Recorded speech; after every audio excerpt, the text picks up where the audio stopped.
What's up, everybody? Welcome back. We're here with some more UFC DFS picks and lineup advice. This time for UFC London, DraftKings, and FanDuel. Lineup construction tips, best bets, strategies, picks, plays, everything you need for UFC London. Jake and I were just talking. UFC London or any other places are not numbered, so this is just, again, UFC London, even though we've been to UFC London quite a few times. So I'm Brian Jester, co-founder at Occupy Fantasy. I am joined once again, like always, by Jake, the snake of MMA DFS.com. Jake, the people spoke last week. They want to hear you talk more, so I hope you're ready for some takes and lots of them. I'll do my best here. We'll see. We'll see how it goes. All right, so let's jump into it. For those of you that are new, welcome. What we do here, we break down the main event from a betting and DFS perspective. We analyze newcomers in the UFC, what their backgrounds were like, their strength of schedule, what type of fighter they are, what we can expect from them in their first walk to the octagon. We play good fighter, bad matchup, bad matchup for those fighters that have less than 4 fights under their belt in the UFC to get some context to their stats. Then we'll close it out with some prize picks plays, a fight that you have to target in DFS. Make sure you stick around for that one. And we'll close it out with our stream parlay of the week. 2 props or money lines or totals. Not to give it away here. Parlay together for some nice paydays. So, Jake, Tom Aspinall, Marcin Tybura, biggest favorite on the card. Aspinall back in action after that unfortunate, honestly, just pretty shitty injury that happened against Curtis Blades. Now is a big favorite. Time off against Tybura. What can we expect here? Aspinall just going to run through him like he's run through basically everyone else in the UFC. Is Tybura going to put up a fight? But most importantly, how's the outcome matter for DFS? Yeah, I mean, it's been almost a year to the day since he suffered that kind of freak knee injury against Curtis Blades, which apparently that knee had been bothering him like since he made his debut. No one just knew about it, and finally it locked up and gave out. So you talk Cool. to the guy, he claims he's going to come back. Yeah, exactly, right? I appreciate that, Dillashaw. But he said he's going to come back even stronger. He was talking about how, he was semi-compromised his entire UFC career until now. Now the knee's better than ever. I mean, all the typical stuff that everyone says when they're coming back from a knee injury. Remains to be seen. Obviously, he's a big guy, a lot of pressure and force being exerted on that knee, but he's been gone a year. He didn't rush it. He said he wanted to wait until he was all the way ready to come back. Here he is. He seems more motivated than ever. Before, he was always talking about, like, don't push me too fast. Like, let me work my way up the rankings one by one. Now he's like, I'm ready for John Jones. Let's go. Like, let's get this title. Completely different attitude. And I mean, he seems really focused. The guy is massive. I mean, anyone that has seen Tom Aspinall, I mean, the guy is just a freak, kind of the Cyril Gahn type, where it's not a fat heavyweight, just an absolutely mammoth of a human. He's 6'5", 258 pounds on the scales today.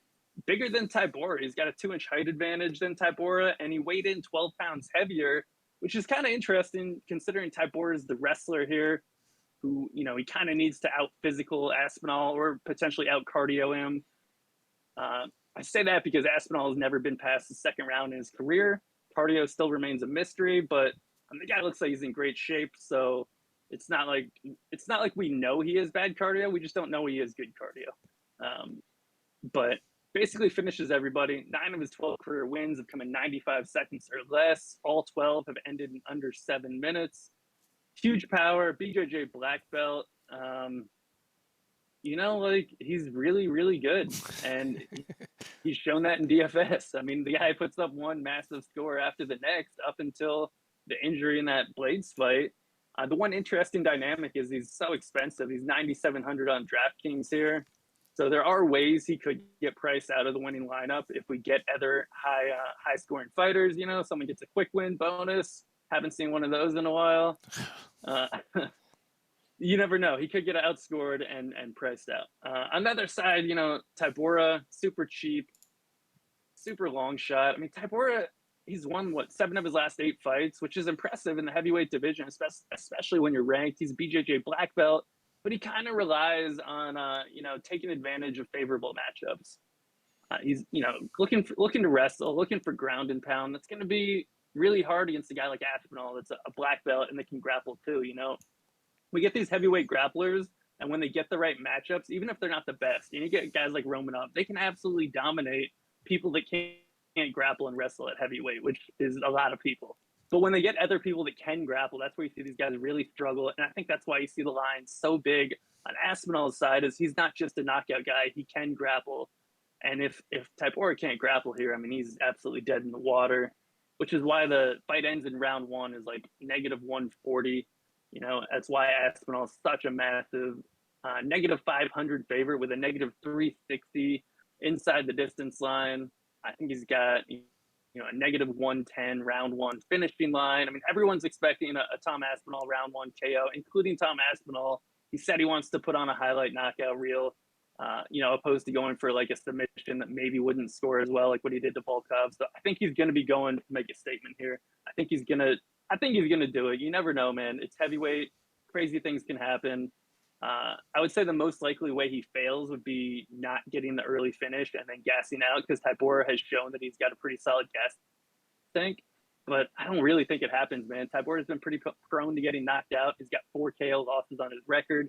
I think Aspinall gets it done. I think it comes in round one. And at that point, I think it's just a matter of whether or not he scores enough to end up in the winning lineup on DraftKings and FanDuel, which is a lot of it's going to depend on the fighters priced around him, unless he scores 130. If he scores like 110, 115, then it's like, okay, here's the bar. Who's going to outscore him?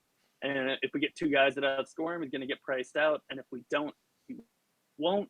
So, I mean, he's a great play. He's going to be the highest owned play on the slate by a wide margin for good reason. And, it's one of those things where it's like, because he's so popular, you could look to fade him and say, like, if he only scores 105, 110 points, then maybe I can get some leverage on the field. But on a 15 fight card, it's less important to get that leverage because he's basically the only high owned fighter. Right. So we're not as worried about dupes. You're only, if there's going to be a split, it's going to be like 3 or 4. Like the last London card was also 15 fights, and somehow we had a 3-way split, which was surprising considering that, you had Veronica Hardy at 6% owned in the winning lineup. You had Leon Edwards at 20% in the winning lineup. There was no one over 28% owned. I was surprised that even was a 3-way split and not unique, but I feel like that's kind of worst case scenario there. At least on that slate. I say that, and now we're going to get some like random chalky line, some train that, 10-way split's going to hit. But it seems like on a slate this large, you're less worried about it. For sure. And just really quickly before I give my thoughts, low risk contest, are we stacking this just because of the wide pricing discrepancy and what Tybura allows you to do with the rest of your lineup? I could see the sacrifice play, but I don't think you need to, because you have fighters slightly above Tybura that I think are going to score more. You have Feely at like 7,000. You have like Barberina at like 6,700.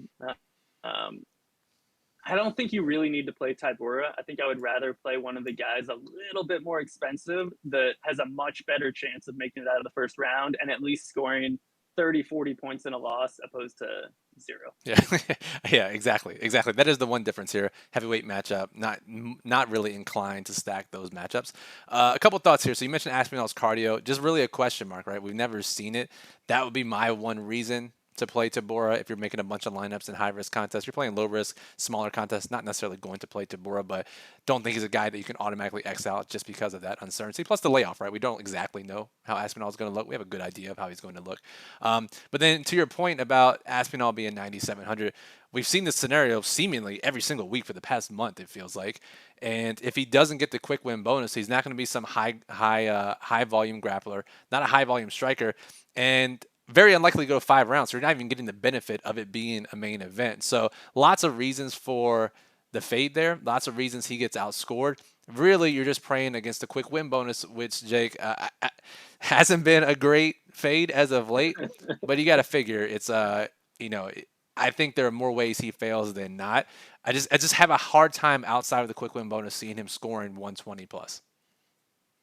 I think that's fair. I think the one reason that I'm not like higher on the fade, just from a leverage perspective, is when you look at the other 9K fighters. You got Muradov, has never scored big ever. You've got Molly McCann, who, somewhat limited and then going against a grappler. You've got Muniz, who's similar spot to Aspinall, not a huge ceiling.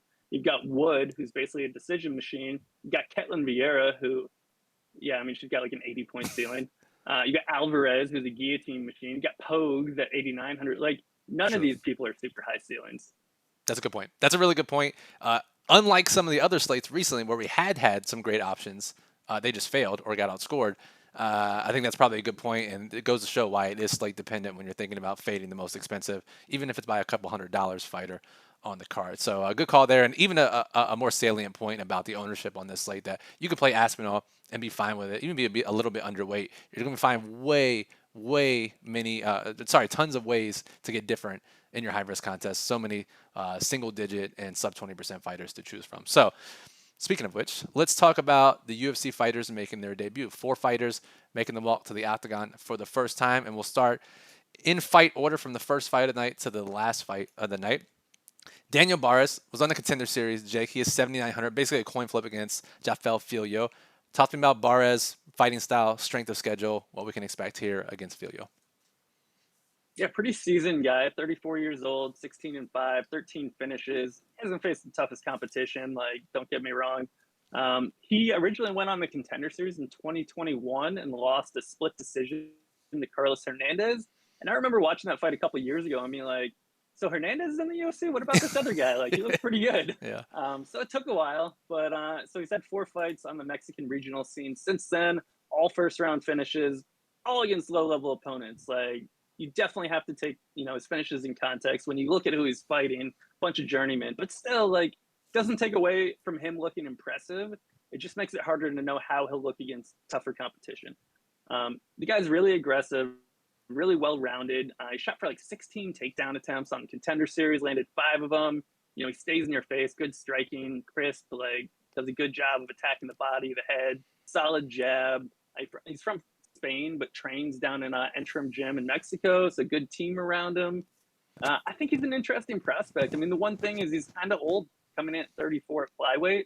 So I don't think he has much time to waste. So I think the guy has to hit the ground running. Whether or not he does is a different story. I mean, it's a tough matchup, but I think he's definitely interesting for DFS for both him and his opponent. For sure, and the 16 takedown attempts on the Contender Series was shocking to me, considering that he didn't really attempt any takedowns in those 4 fights after the Contender Series. But I guess you could probably just chalk that up to the level of competition where he didn't really have to take those guys down.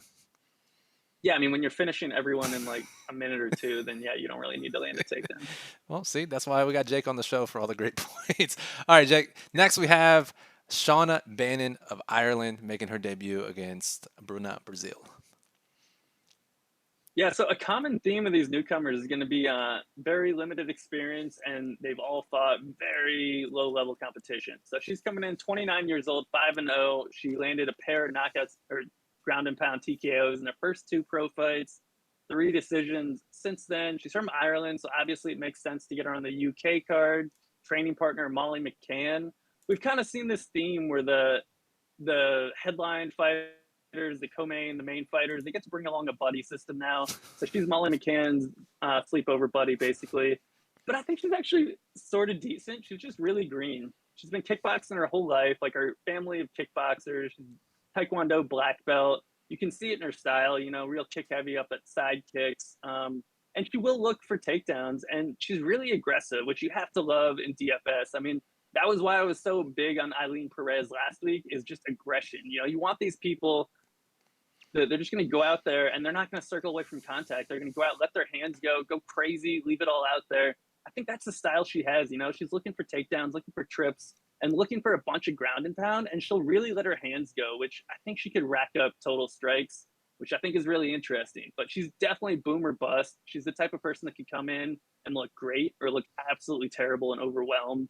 So, high risk, high reward. She could score really well. She could get knocked out in 10 seconds.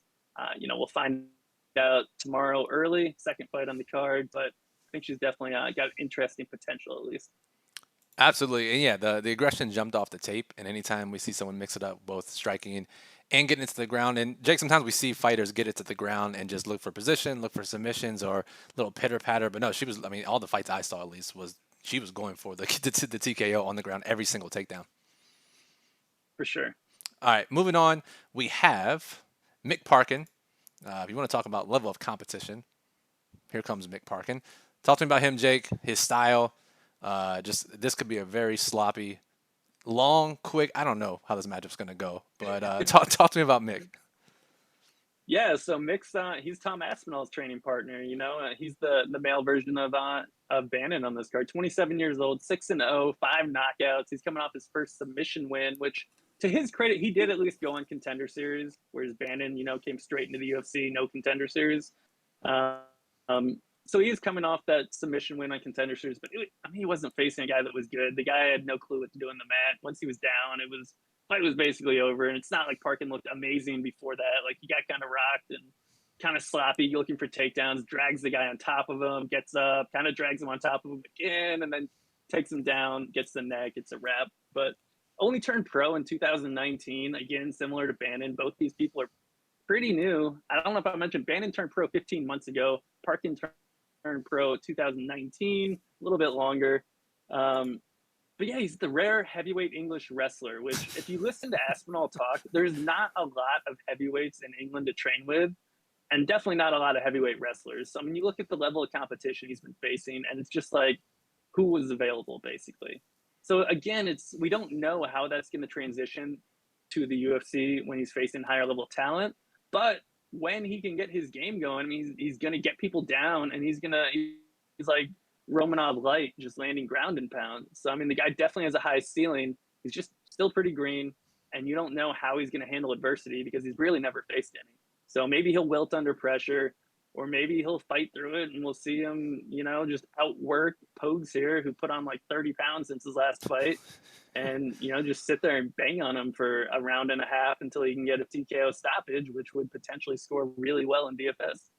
Romanov light in terms of skill set, certainly not in terms of weight. Now, let's move on. And with the theme of sloppy, we got to close out the final UFC debut. Johnny Parsons, the slugger knot. Mr. Parsons, talk to me about him, Jake. Oh, man. So the funny thing is, when I first pulled up this card, the first thing I saw was Johnny Parsons' photo, and I was like, who is this little fat garden gnome? And I was like, I can't wait to bet against this guy. I was like, oh, he's fighting Danny Roberts? Never mind. So 31 years old, 7-3 with 5 knockouts, 2 decision wins. He's also been knocked out twice himself. He went on Contender Series like 21 months ago, and he said he got knocked out cold 6 weeks before that, and then afterwards was dealing with concussion symptoms, where he basically had to stop training for half a year. And then when he finally did get medically cleared, he was too heavy to come back to fight immediately. So he's been trying to cut weight since the end of 2022. He's the Thai boxing coach at Syndicate MMA out in Vegas. So he can strike, but super one-dimensional. He's way too short for the division, but he's too fat to move down. He's got no grappling. He's got really good leg checks. I'll say that. That guy can check a kick, man. And he's got decent power. He's got good body kicks. He's so short. He doesn't look the part at all. But it's such a good matchup. Danny Roberts gets knocked out every time he steps into the octagon, it feels like. Trinaldo almost knocked the guy out. Trinaldo never knocks anybody out. So I think this is kind of a matchup specific thing. On most slates, Johnny Parsons would be the guy that we're trying to go after. We're like, oh, this guy, yeah, like let's target his opponents. But man, Danny Roberts is so fragile. He's just one of the handful of guys that I'm willing to basically play anyone against. So yeah, give me this short beer can of a man to come in and do something here. He's definitely KO or bust. We'll see what happens. Like, I'm not going to be surprised if he takes a knee to the face and gets knocked out immediately. And I'm not going to be surprised if he lands a body kick and Danny Roberts crumples over 30 seconds into the fight.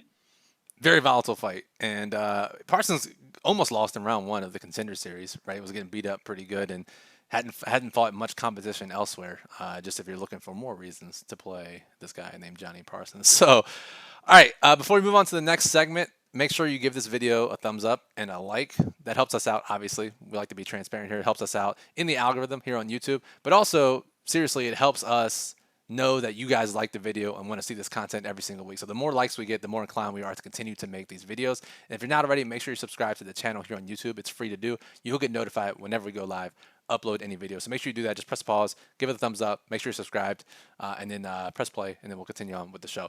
Now, let's play good fighter, bad fighter, good matchup, bad matchup. If you're new, what this game is, basically we look at fighters who have four fights or less in the UFC. And it's just very simple. I asked Jake, is this fighter actually good or actually bad? And is this matchup actually good or actually bad for DFS? So again, Sticking with the theme of starting with the earliest fight of the night to the latest fight of the night, Jafel Filho against Barres. Now, Filho went toe-to-toe with, I wouldn't say toe-to-toe. He just didn't get subbed for 3 rounds against Makayev until late. Had the knee bar, and I would say that at the time, he was looking pretty good, but a lot of people now have gone second, third round with Makayev, so I don't know how impressive it truly is. But I'll say I was a little impressed with Filho in his debut, Jake. Is he actually good or actually bad? And is it a good matchup against the older Barres? I mean, you have to say overexceeded expectations. I mean, he Sure. turned Makayev's knee into a banana, and then he looked like he saw a ghost when Makayev didn't tap, and then he got choked out. But I think he's good, man. I think he's a good finisher. You know, he's on a long string of not going the distance, so obviously it's good for DFS. But I think he's good. I think he's got good power. I think he's got good submission skills, which is probably where he really excels. And for DFS, I think it's a good matchup because, you know, Barres making his debut, an aggressive guy who's going to push forward. So I'm not saying that it's necessarily a good matchup to win, but I think it's a good matchup for whoever wins to score well. I like that. I like that. And if you're here for the takes and the picks, sometimes that's not what we provide. But if you're here to play DFS lineups and play a portfolio of lineups, that's the information that you need. Now, Bruno Brazil against Bannon. We have 2 fights here, Jake, back to back to start the card that are the primetime spots that we look for. Fighters in their second fight in the UFC facing debut fighters. We love targeting those spots. Although we do like Bannon here, Brazil. Again, this loss aged a little bit better than it did at the time with Denise Gomes just absolutely starching Yaregi last week or the other week. So Brazil didn't look great in this fight, but it is their second fight in the UFC. Is she actually good or is she actually bad? And is this a good matchup against Bannon? So I think she's like a good technical striker. I just don't think she handles pressure well. Like if you get in her face, she gets flustered pretty easily. She really wants to keep it at kicking range. Like she's a really good technical striker, but I feel like it's kind of obvious where she struggles. And I think that, you know, if you're a coach, you just say, look, get in this girl's face. Don't stay in kicking range with her. And I think, you know, in that regard, she's got kind of a big hole in her game. So maybe she can clean some things up, but I think Gomes kind of exposed her. So, you know, like she's good at kicking, but as an overall well-rounded UFC fighter, I can't call her good. But it's a good matchup. I mean, from the sense that, you know, Bannon is still super green. You know, we already talked about her, but really young in her career, hasn't fought anybody. Like no one's going to be surprised if Brazil comes out, just lands a head kick, knocks out Bannon. But at the same time, you could easily see Brazil spend the first round and a half on her back and then get pounded out on the mat. So very volatile matchup. If I'm not misremembering, she is a stand-up specialist and has been grounded in multiple fights, not just in her debut, but pre-UFC as well, right? Yeah, yeah, that sounds. From what I remember, that is also correct. Okay. Yeah. All right. Sounds good. All right. Moving on. We have a matchup of 2 guys who have 1 fight in the UFC. We have Yanal Ashmouz and Chris Duncan. Ashmouz, what? A minute into the fight, knocked out Patterson in his debut. Duncan went the distance with Omar Morales, and should be a pretty volatile fight. Are these guys good at all? Are they good for DFS? And how does this matchup play out for both of these guys? Yeah, I'm not ready to call either one a good fighter, but I think they're good for DFS. You know, Chris Duncan's interesting because he used to just be this like crazy brawler that got knocked down every 2 seconds. He's been training at American Top Team with Poirier and Grant Dawson. He's wrestling more. He's being a little bit more cautious.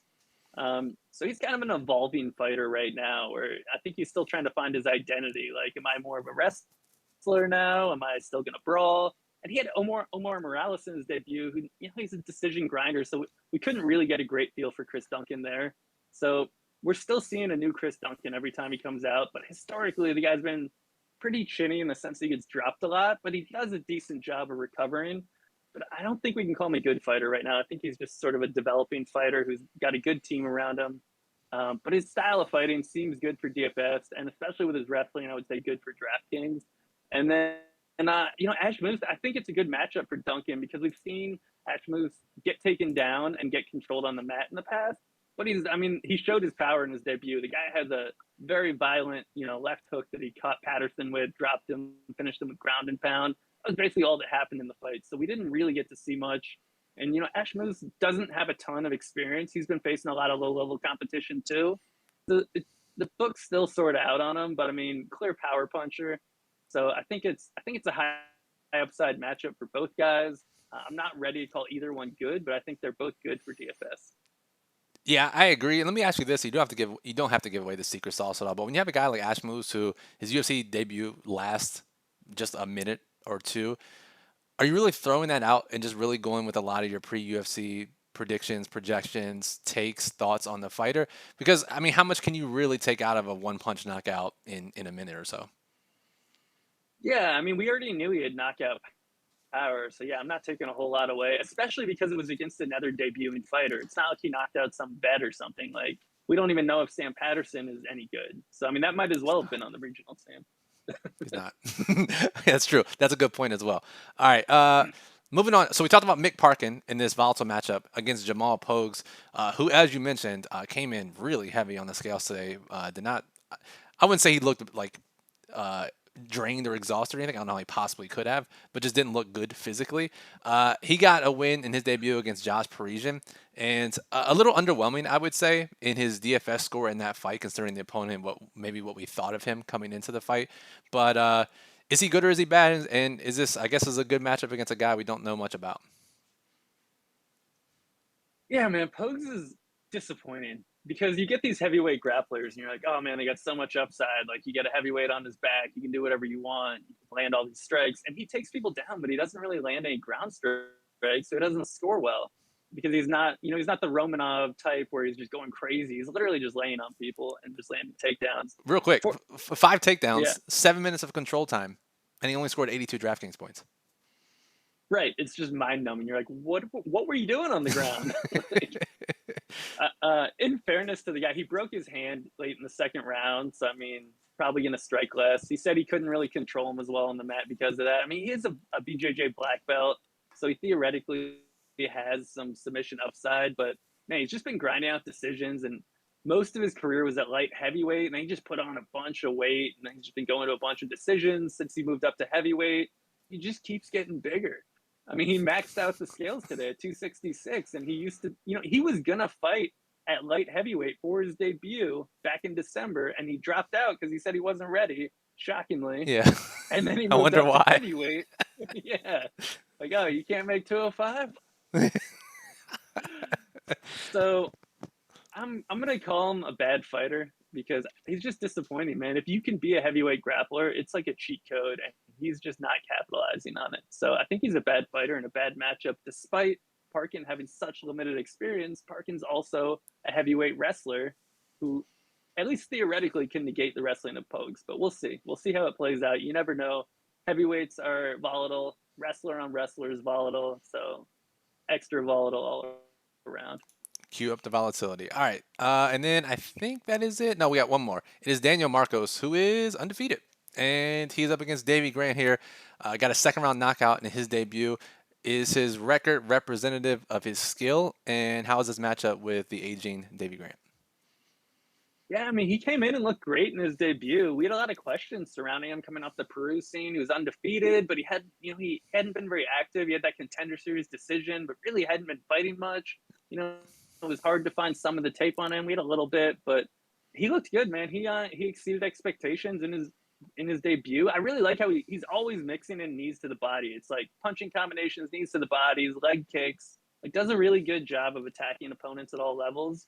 So I was impressed with him, and I'm higher on him now after seeing his debut than I was coming in. And not that I wasn't high on him, I just, I didn't know enough to really have a hard take. But I think he looked good, man. And they're giving him Davey Grant, so the UFC thought he looked good too because this is the feature prelim against Davey Grant, in England. So obviously the UFC likes this guy.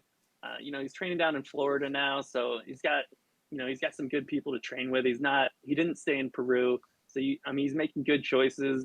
It's a tough matchup against Davey Grant, man. Grant's not an easy out. He's never been knocked out. I think Marcos is a good fighter, but I think it's going to be a good fight, but I don't think that either guy is going to put up a big score in a decision, despite it being a high volume brawl. Like it could be fight of the night, and the winner could still score like 85, 85 points or something.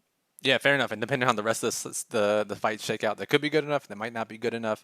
Do you Do you think there's any credibility here to the fact that he is fighting Grant in England in the feature prelim, given the level of competition and the betting market still made him the favorite? Do you think that there's anything to read into that, or do you just think that Grant's getting older, Marco's undefeated, and it's appropriately lined?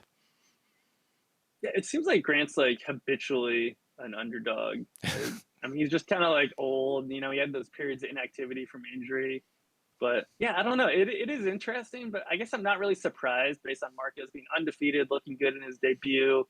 Like I mean, I see what people are seeing in Marcos, man. He just looks really clean with his striking, really good. Doesn't have anything in terms of grappling, but really clean striker. And Grant's more or less the same. Like Grant has some submissions, but he's not looking for takedowns either. So both guys, both guys solid strikers, both guys durable. I mean, I think the line's probably pretty accurate. All right, sounds good. All right, let's close out the show here with our favorite prize picks play, our favorite fight to target in DFS, and our stream parlay of the week. And let's go to prize picks. You see the promo code there on screen. Make sure if you're not signed up for prize picks already, and if it's legal in your state, use promo code OCCUPY when you sign up. Get a 100% deposit match bonus up to $100. Use that $100 to make some more prop parlays. A lot of soft lines in UFC. You can parlay it with either other UFC props or tons of other sports that they offer. Jake, which line stood out to you this week as a great play on prize picks? Yeah, I like the Joel Alvarez over 88 and a half points. Guy's got a really 100% finishing rate. He's a negative 200 favorite here. I don't think he's really going to be looking to defend any takedowns. He's never defended one before. But theoretically, if he suddenly did start defending takedowns, that would score on prize picks. So it's kind of a backup to, if he gets taken down, he goes for the guillotine, he gets the over. If he doesn't get taken down randomly, then he gets points for defending the takedowns. Okay, that's a great point. But I know there's been a lot of discussion on Twitter, at least from when I've accidentally clicked on the main feed of Twitter in the past few days. This takedown defense of Alvarez, Marchikazi, attempting a ton of takedowns. Do you want to take a couple seconds just to talk about Alvarez's 0% takedown defense stat and how that might not be too indicative of how this fight may play out? Yeah, I mean, Alvarez has never tried to defend a takedown from what I can tell, because he wants to be in his guard. He's a guard specialist. That's what he does. He'll pull guard, opposed to actually he's never even attempted a takedown, but he'll pull guard, which doesn't count as attempting a takedown. But really, it is. I mean, you're getting the fight to the mat. You're getting where you want it, which is where he can go for arm bars, triangles, guillotines, and Casey is all he's been doing is spamming takedowns lately. So, he's got a kickboxing background. Maybe he's like, oh, I shouldn't spam takedowns against this guy who wants me to spam takedowns. But I don't think Casey's that smart, man.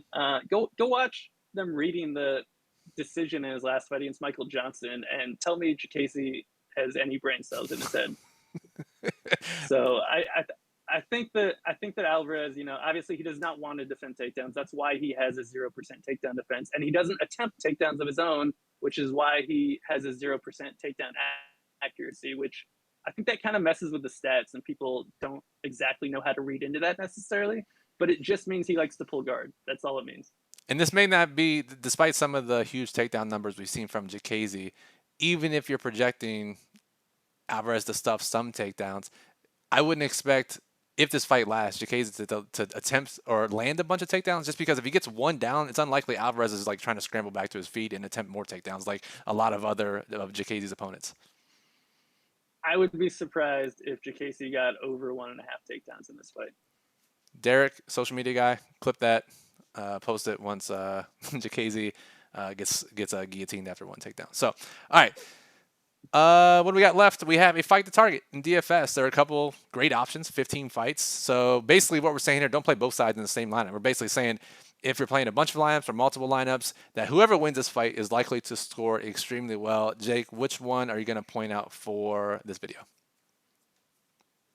Yeah, I like the Chris Duncan Ashman's fight to target, especially on DraftKings, where if Duncan does come in with a wrestling heavy game plan, that's going to score a lot better on DraftKings than FanDuel. But I still think it's live on both sites. I think both guys are live for a finish here.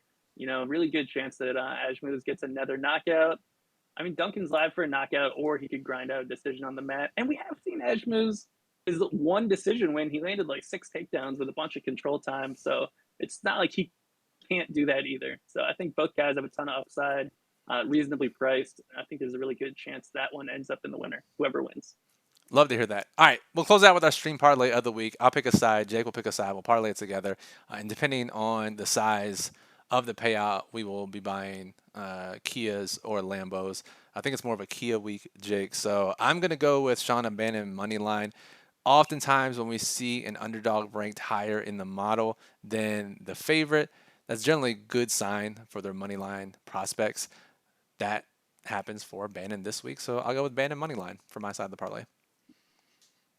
I like it, man. You know, female underdogs have historically performed quite well. She's got the home crowd behind her, more or less. She's from Ireland. That's the UK, whatever. She'll have fans there. Yes. I think the crowd will be cheering for her, and sure. she can win in a lot. She can win in a lot of ways. I'm gonna go on a safer one too a little bit. I'm gonna go Parkins money line, basically the male equivalent of Bannon. So this is a very themed parlay. Yeah, man. I think that he could even be the favorite here, man. I think that he's got more finishing upside than Pogues for sure. And I've been more impressed with what he's doing on the mat. You know, both guys can land takedowns, but Pogues just doesn't do anything with them, which should leave Parkins with a lot of opportunities to get his own takedowns and look for finishes. So I think they're both plus 130 right now. So if we parlay those together, that'll be plus 429. Plus 429. It is a Kia week. So either way, we'll take a plus 400 win regardless. All right, that'll close out the show. For more MMA DFS advice and betting picks, first of all, check out Jake's site, MMADFS.com, where he has the sheet, writes up every single fight.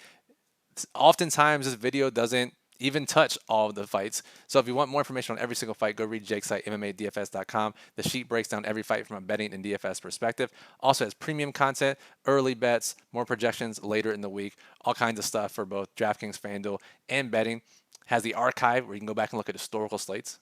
Invaluable resource, as I say every week on this show. And OccupyFantasy.com is where you can check out the Occupy model. Ranks every fighter, FanDuel, and DraftKings using our proprietary formulas. Projected ownership from Jake for both sites.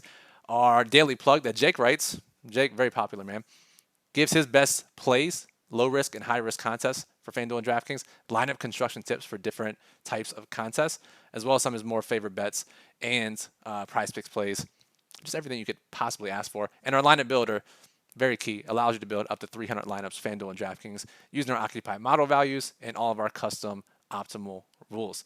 So that'll do it for this video. You can follow Jake on Twitter at DFS_MMA. Follow me at Brian Jester FF. Follow us at Occupy Fantasy. Thank you for listening, and good luck for this iteration of UFC London.